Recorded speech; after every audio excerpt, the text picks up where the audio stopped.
Doctors day.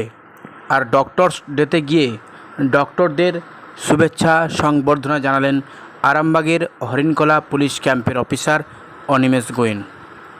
সেই চিত্রে আমরা দেখানোর চেষ্টা করছি। দক্ষিণ নারায়ণপুর প্রাথমিক স্বাস্থ্যকেন্দ্রে ডক্টরদের সঙ্গে গিয়ে সাক্ষাৎ করলেন এবং তাদের খোঁজ খবর নিলেন এবং তাদেরকে সংবর্ধনা দিলেন।